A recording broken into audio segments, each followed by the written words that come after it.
February 22. ಪ್ರೇಷಿತ ಪೇತ್ರನ ಅಧಿಕಾರ ಪೀಠ. ಮೊದಲನೆಯ ವಾಚನ. ಪೇತ್ರನು ಬರೆದ ಮೊದಲನೆಯ ಪತ್ರದಿಂದ ವಾಚನ.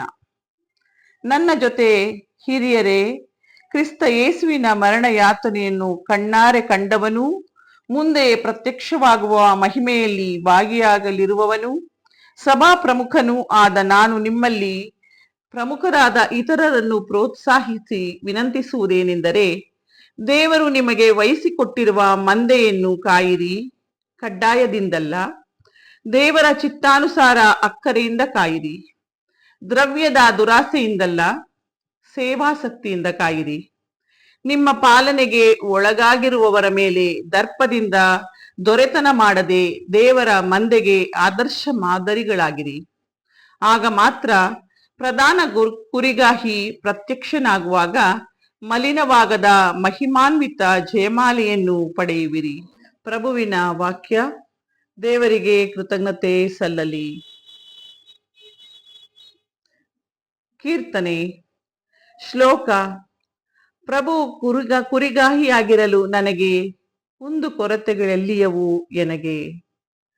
ಪ್ರಭು ಕುರಿಗಾಹಿಯಾಗಿರಲು ನನಗೆ ಕುಂದು ಕೊರತೆಗಳೆಲ್ಲಿಯವು ಎನಗೆ. ಹಸಿರುಗಾವಲುಗಳನ್ನೆಲ್ಲ ತಂಗಿಸುವರು, ತಿಳಿಗೊಳಗಳ ಬಳಿಗೆನ್ನ ಕರೆದೊಯ್ಯುವನು, ಪುನಶ್ಚೇತನಗೊಳಿಸುವನು ನನ್ನ ಪ್ರಾಣನಾಥ. ಶ್ಲೋಕ. ಪ್ರಭು ಕುರಿಗಾಹಿಯಾಗಿರಲು ನನಗೆ ಕುಂದು ಕೊರತೆಗಳೆಲ್ಲಿಯವು ಎನಗೆ. ಸನ್ಮಾರ್ಗದಲ್ಲಿ ನಡೆಸುವನು ನನ್ನ ನಾಮ ನಿಮಿತ್ತ, ಕಾರ್ಗತ್ತಲ ಕಣಿವೆಯಲ್ಲಿ ನಾ ನಡೆವಾಗಲೂ ಅಂಜೆನು ಕೇಡಿಗೆ. ನಿನ್ನ ಕುರಿಗೋಲು ಊರುಗೋಲು ಧೈರ್ಯವನ್ನು ತರುವುದೆನಗೆ. ಕಾಣೆನೆಂದಿಗೂ ನಾ ದಿಗಿಲನು, ನೀನಿರಲು ನನ್ನೊಂದಿಗೆ. ಶ್ಲೋಕ. ಪ್ರಭು ಕುರಿಗಾಹಿಯಾಗಿರಲು ನನಗೆ ಕುಂದು ಕೊರತೆಗಳೆಲ್ಲಿಯವು ಎನಗೆ. ಸಜ್ಜುಗೊಳಿಸುವೆ ನೀ ಶತ್ರುಗಳ ಕಣ್ಮುಂದೆಯೇ ನನಗೌತಣವನು, ಹಚ್ಚುವೆ ತಲೆಗೆ ತೈಲವನು, ತುಂಬಿ ತುಳುಕಿಸುವೆ ಪಾನಪಾತ್ರೆಯನು. ಶುಭ ಶಾಂತಿಯಿಂದ ನಾ ಬಾಳುವೆ ಜೀವಮಾನವೆಲ್ಲ, ದೇವ ಮಂದಿರದಲ್ಲಿ ನಾ ವಾಸಿಸುವೆ ಚಿರಕಾಲವೆಲ್ಲ. ಶ್ಲೋಕ. ಪ್ರಭು ಕುರಿಗಾಹಿಯಾಗಿರಲು ನನಗೆ ಕುಂದು ಕೊರತೆಗಳೆಲ್ಲಿಯವು ಎನಗೆ. ಘೋಷಣೆ. ಅಲ್ಲೇಲುಯ್ಯ, ಅಲ್ಲೇಲುಯ್ಯ. ನಿನ್ನ ಹೆಸರು ಪೇತ್ರ. ಈ ಬಂಡೆಯ ಮೇಲೆ ನನ್ನ ಧರ್ಮಸಭೆಯನ್ನು ಕಟ್ಟುವೆನು. ಪಾತಾಳ ಲೋಕದ ಶಕ್ತಿಯು ಅದನ್ನು ಎಂದಿಗೂ ಜಯಿಸಲಾರದು. ಅಲ್ಲೇಲುಯ್ಯ. ಮತ್ತಾಯನು ಬರೆದ ಪವಿತ್ರ ಶುಭ ಸಂದೇಶದಿಂದ ವಾಚನ. ಆ ಕಾಲದಲ್ಲಿ ಯೇಸು ಫಿಲಿಪ್ಪಿನ ಚೆಸೇರಿಯಾ ಎಂಬ ಪ್ರಾಂತ್ಯಕ್ಕೆ ಬಂದರು. ಅಲ್ಲಿ ತಮ್ಮ ಶಿಷ್ಯರನ್ನು ಉದ್ದೇಶಿಸಿ, ನರಪುತ್ರನನ್ನು ಜನರು ಯಾರೆಂದು ಹೇಳುತ್ತಾರೆ ಎಂದು ಕೇಳಿದರು.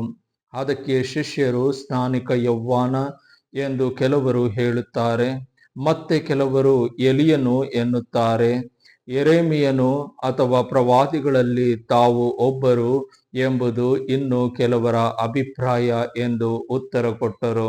ಆಗ ಯೇಸು, ಆದರೆ ನೀವು ನನ್ನನ್ನು ಯಾರೆನ್ನುತ್ತೀರಿ ಎಂದು ಪ್ರಶ್ನಿಸಿದರು. ಅದಕ್ಕೆ ಪೇತ್ರನು, ಅಭಿಷಕ್ತರಾದ ಲೋಕೋದ್ಧಾರಕ ತಾವೇ, ಜೀವ ಸ್ವರೂಪರಾದ ದೇವರ ಪುತ್ರ ತಾವೇ ಎಂದನು. ಅದಕ್ಕೆ ಪ್ರತ್ಯುತ್ತರವಾಗಿ ಯೇಸು ಹೀಗೆಂದರು, ಯೋನನ ಮಗ ಸಿಮೋನನೇ, ನೀನು ಧನ್ಯ.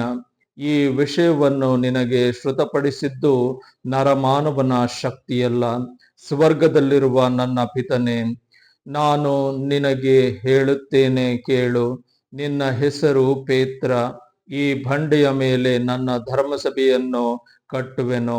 ಪಾತಾಳ ಲೋಕದ ಶಕ್ತಿಯು ಅದನ್ನು ಎಂದಿಗೂ ಜಯಿಸಲಾರದು. ಸ್ವರ್ಗ ಸಾಮ್ರಾಜ್ಯದ ಬೀಗದ ಕೈಗಳನ್ನು ನಿನಗೆ ಕೊಡುವೆನು. ಇಹದಲ್ಲಿ ನೀನು ಏನನ್ನು ಬಂಧಿಸುತ್ತೀಯೋ ಅದನ್ನು ಪರದಲ್ಲಿಯೂ ಬಂಧಿಸಲಾಗುವುದು. ಇಹದಲ್ಲಿ ನೀನು ಏನನ್ನು ಬಿಚ್ಚುತ್ತೀಯೋ ಅದನ್ನು ಪರದಲ್ಲೂ ಬಿಚ್ಚಲಾಗುವುದು. ಪ್ರಭುವಿನ ಶುಭ ಸಂದೇಶ. ಕ್ರಿಸ್ತರೇ ನಿಮಗೆ ಸ್ತುತಿ ಸಲ್ಲಲಿ.